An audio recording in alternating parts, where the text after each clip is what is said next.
Well, some wild times for money right now. We have a brand new administration. We're talking about a $1.9 trillion stimulus package, maybe new taxes. It doesn't matter which side of the aisle you reside. It's money talk right now. And we need a quarterback because it's a new game. How about the Jim Lineweaver financial quarterback? That's the guy to get us going here. So what's going to happen with this $1.9 trillion if they get it to go through? Hey, good to see you, Dave. Yeah, this is where the Democrats actually control the Congress and the presidency now. So the thinking is that they could get a lot done. So the first wave here is this $1.9 trillion stimulus package. And it's going to kind of be layered on the one that just took place in December. But what they're going to basically do is at first glance try to really help the small businesses out because obviously a lot of them are hurting. They had to shut their doors again in this most recent wave. So with that, we had the Paycheck Protection Program in the past, the PPP.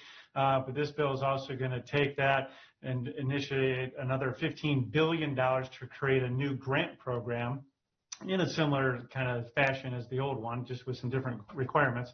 But then they're also going to be proposing a $35 billion state, local, and other lending program to try to help these businesses out, again, with this low interest loan. So nothing approved yet, but we're thinking this is coming down the pipe.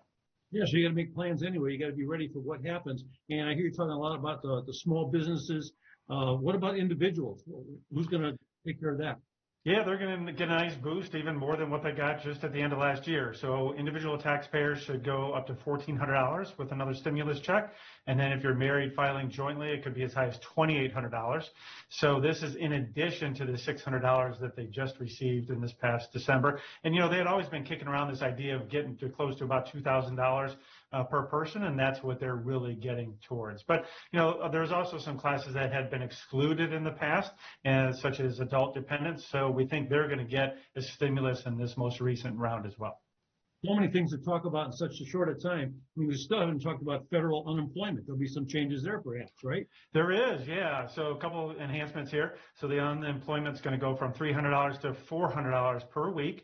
They also extended all the way through September, which should hopefully get us out of a lot of this vaccine and get things going again. But, the previous one back in December just extended it to March.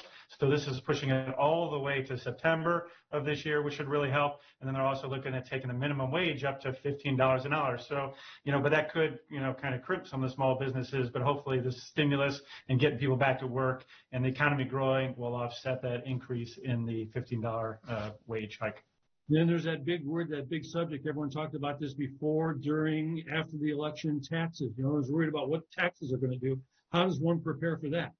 Well, that's where you really got to pay close attention. So we're thinking that the corporate tax rate would probably come through first to actually promote some type of an infrastructure bill. I'm hoping we don't get too much on the personal income tax side until maybe 2022 or later this year, hopefully at best, because we don't want to stall the recovery. And if we do, the market will definitely take a direct hit because of that. So a lot of moving parts, and we really have to keep our eye on these things this year. So I bet this is the time you want to make some adjustments too.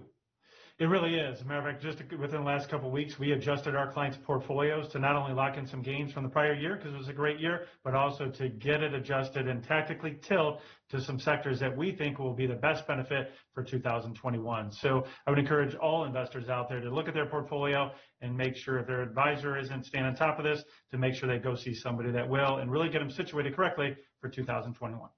Yeah, a lot of stuff there, a lot of stuff to remember, and a lot of stuff to be reminded and to learn again and again and again. Of course, you get that opportunity right here before the Chris Wallace Show on Fox 8. So thank you very much. The financial quarterback, Jim Lineweaver, it's great to see you again, and thanks for all the help. Thank you. Appreciate your time.